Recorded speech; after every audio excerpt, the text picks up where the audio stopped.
बिस्मिल्लाहिर्रहमानिर्रहीम। अस्सलाम वालेकुम इस्लामिक टीचर के प्यारे दोस्तों, हम उम्मीद करते हैं कि आप खैरियत से होंगे। हमारी दुआ है कि अल्लाह पाक आपको खैर वाफियत से रखे। प्यारे दोस्तों, जुमे के दिन को दिनों में बेहतरीन दिन कहा गया है। हजरत अबू हुरैरा रजी अल्लाह तआला अन्हु से मरवी है कि नबी करीम सल्लल्लाहु अलैहि वसल्लम ने फरमाया, जिस दिन में सूरज तुलू होता है उसमें सबसे बेहतरीन जुमे का दिन है।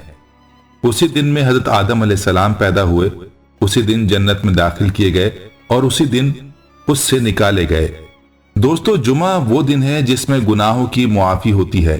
सही बुखारी की एक रिवायत में नबी करीम सल्लल्लाहु अलैहि वसल्लम ने इरशाद फरमाया, जो शख्स जुमे के दिन गुस्ल करे और खूब अच्छी तरह से पाकी हासिल करे और तेल इस्तेमाल करे या घर में जो खुशबू मयसर हो इसे इस्तेमाल करे, फिर नमाज जुमा के लिए निकले और मस्जिद में पहुंचकर दो आदमियों के दरमियान ना घुसे, फिर जितनी हो सके नफिल नमाज पढ़े और जब इमाम खुतबा शुरू करे तो खामोशी से सुनता रहे, तो उसके उस जुमे से लेकर दूसरे जुमे तक सारे गुनाह मुआफ कर दिए जाते हैं।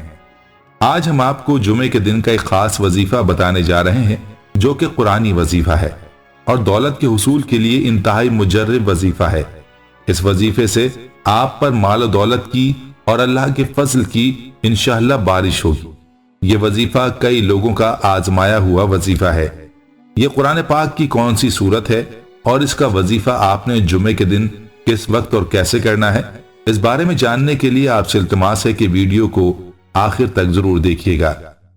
हमारे प्यारे दोस्तों, अगर आप हमारे चैनल इस्लामिक टीचर की वीडियो पहली बार देख रहे हैं और अभी तक आपने हमारे चैनल को सब्सक्राइब नहीं किया, तो हमारी आपसे गुजारिश है कि आप हमारे चैनल को जरूर सब्सक्राइब कर लें और साथ ही लगे बेल के बटन को भी प्रेस कर लें, ताकि आपके पास फ्यूचर में हमारी अपलोड होने वाली मजीद इस्लामिक और मालूमाती वीडियोस का नोटिफिकेशन बर वक्त मिलता रहे। प्यारे दोस्तों, जुमे के दिन को अल्लाह ने उम्मत मोहम्मदिया सल्लल्लाहु अलैहि वसल्लम के लिए खास अहमियत और फजीलत दी है।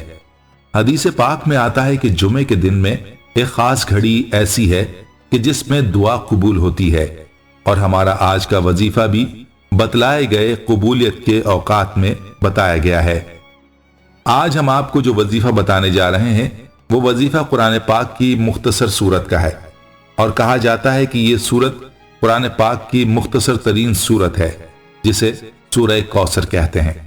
दोस्तों, इस वजीफे का तरीका यह है कि आपने जुमे के दिन इस सूरत को 101 मरतबा पढ़ना है और याद रहे कि इस वजीफे को आपने असर की नमाज के बाद करना है, क्योंकि अहादीस में असर के वक्त की बड़ी फजीलत आई है और बाज अकाबरीन का यह भी कहना है कि जुमे के दिन हदीस में जिस कबूलियत की घड़ी का जिक्र है वो भी असर और मगरिब के दरमियान है।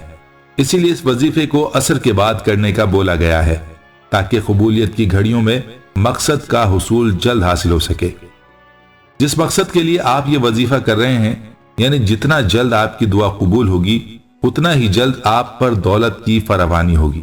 याद रहे कि आपने अव्वल व आखिर दुरूद इब्राहिमी 7 मरतबा लाजमी पढ़ना है, यानी पहले 7 मरतबा दुरूद इब्राहिमी पढ़ें और फिर उसके बाद सूरह कौसर को 101 मरतबा पढ़कर आखिर में दोबारा 7 मरतबा दुरूद इब्राहिमी पढ़ना है।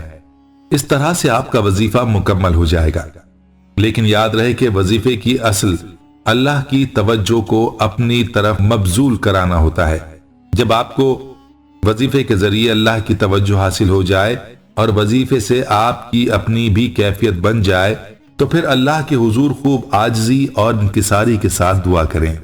वज़ाइफ की असल दुआ ही होती है और वज़ाइफ के बाद आप जितने इन्हिमाक और यकीन के साथ अल्लाह से दुआ मांगेंगे, उतना जल्द आपको वो मकसद हासिल होगा जिसके लिए आप वजीफा कर रहे हैं। दोस्तों, याद रहे कि आपने इस वजीफे को एक ही नशिस्त में करना होगा। ये इजाजत नहीं है कि 101 की तादाद को 2 या 3 नशिस्तों में मुकम्मल किया जाए। ये सूरत मुख्तसर है, इसलिए इस तादाद को यानी 101 मरतबा पढ़ने के लिए आपको ज्यादा वक्त दरकार नहीं है। और अगर वक्त ज्यादा भी हो तो हमें चाहिए कि अल्लाह ताला की तरफ रुजू के लिए अपने औकात को फारिग करें, क्योंकि अल्लाह की तरफ रुजू करेंगे तो ही अल्लाह हमारी तरफ التفات فرمائے گا اور ہماری مشکلات کو آسان فرمائے گا۔ دوستو، یہ وظیفہ انتہائی مجرب اور آزمودہ ہے۔ اس وظیفے کو بتلائے گئے طریقے پر مکمل کریں اور پھر اللہ کے حضور عاجزی انکساری کے ساتھ اپنی مالی پریشانی کی دوری کے لیے دعا کریں۔ اللہ کے فضل سے آپ کو اتنا مال و دولت نصیب ہوگا کہ آپ کے پاس جگہ کم پڑ جائے گی۔ یہ صورت اللہ کی برکات کے حصول کے لیے بہت ہی مؤثر ہے۔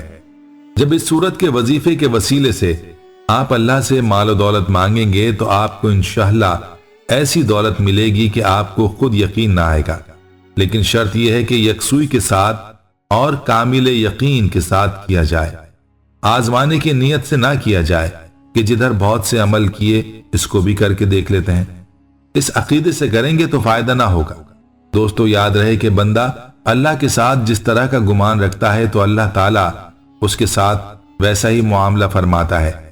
اسی لیے اللہ سے ہر وقت اچھا گمان رکھنا چاہیے، اور جو بھی عمل کریں یا جو بھی دعا مانگیں تو پورے وثوق اور یقین کے ساتھ مانگیں کہ اللہ کی ذات غنی ہے اور اس کا کام عطا کرنا ہے، لیکن ہمیں تو مانگنے کا سلیقہ ہی نہیں آتا۔ ہم سلیقے سے اور یقین سے مانگ کر تو دیکھیں، پھر دیکھیے کہ اللہ تعالیٰ کیسے عطا کرتا ہے۔ دوستو، یاد رہے کہ جب ہم دعا کو بے یقینی کے ساتھ مانگیں گے تو اس دعا کی قبولیت کی توقع کیسے کی جا سکتی ہے؟ ایک بڑی کمی جو ہم لوگوں میں پائی جاتی ہے وہ یہ کہ دعا بھی ہم غافل دل کے ساتھ مانگتے ہیں۔ دعا کے لیے ہاتھ اٹھاتے ہیں، زبان سے بھی مانگ رہے ہوتے ہیں، لیکن دل اللہ کی طرف راغب نہیں ہوتا۔ دل میں ادھر ادھر کے خیالات ہوتے ہیں اور پھر کہتے ہیں کہ دعا قبول نہیں ہوتی۔ دوستو، اللہ سے جو دعا آداب کی رعایت کے ساتھ مانگی جاتی ہے وہ قبول ہوتی ہے۔ اسی لیے دعا مانگنے کے لیے ضروری ہے کہ دعا کے آداب کا خاص خیال رکھا جائے، اور سب سے اہم بات یہ ہے کہ دعا مکمل یقین کے ساتھ مانگی جائے۔ ہم اکثر دعا مانگتے ہیں لیکن دل میں یہی خیالات ہوتے ہیں کہ پتہ نہیں دعا قبول ہوگی یا نہیں، ہماری دعائیں کب قبول ہوتی ہیں، وغیرہ وغیرہ۔ اس لیے یہ ضروری ہے کہ دعا مانگتے وقت اللہ کی طرف یکسوئی کے ساتھ متوجہ ہوں، تاکہ اللہ تعالیٰ بھی ہماری دعا پر توجہ دیں اور اسے شرف قبولیت عطا کریں۔ اور اللہ تو خود فرماتا ہے، جس کا ترجمہ ہے، اور جب آپ سے میرے بندے میرے بارے میں پوچھیں تو میں قریب ہی ہوں، جب بھی مجھے کوئی دعا کرنے والا پکارتا ہے اس کی دعا کو قبول کرتا ہوں۔ سورہ بقرہ آیت 186۔ دوستو، روایات میں یہ بھی آتا ہے کہ جلد بازی دعا کی قبولیت میں رکاوٹ بنتی ہے، جیسے کہ ایک حدیث میں ہے کہ تم میں سے ہر ایک کی دعا قبول کی جاتی ہے جب تک جلد بازی کرتے ہوئے نہ کہے دعا تو بہت کی ہے لیکن قبول نہیں ہوتی، بروایت بخاری و مسلم۔ اسی طرح سے صحیح مسلم میں ہے کہ بندے کی دعا اس وقت تک قبول ہوتی رہتی ہے جب تک وہ کسی گناہ یا قطع رحمی کی دعا نہیں مانگتا اور جلد بازی نہیں مچاتا۔ کہا گیا، اللہ کے رسول، جلد بازی مچانے سے کیا مراد ہے؟ تو آپ صلی اللہ علیہ وسلم نے فرمایا، وہ یہ کہنے لگ جائے کہ میں نے بہت دعا کی، انتہائی زیادہ دعائیں مانگی، لیکن اللہ میری دعا قبول نہیں فرماتا۔ وہ یہ کہہ کر تھک ہار جاتا ہے اور دعا کرنا چھوڑ دیتا ہے۔ دوستو، یاد رہے کہ ہمیں وظائف اور اعمال بھی کرنے چاہیے اور دعائیں بھی مانگنی چاہیے۔ اللہ کی رحمت سے مایوس نہیں ہونا چاہیے۔ اللہ اپنے بندے کو مایوس نہیں کرتا۔ پیارے دوستو، ہم امید کرتے ہیں کہ آپ کو ہماری آج کی یہ ویڈیو ضرور پسند آئی ہوگی۔ اگر آپ کو ہماری آج کی یہ ویڈیو پسند آئی ہے تو ہمارے چینل معلومات ٹیوب کو ضرور سبسکرائب کریں اور ساتھ ہی لگے بیل کے بٹن کو بھی پریس کریں۔ انشاءاللہ ہم ایک نئی ویڈیو کے ساتھ حاضر ہوتے ہیں، تب تک کے لیے اللہ حافظ۔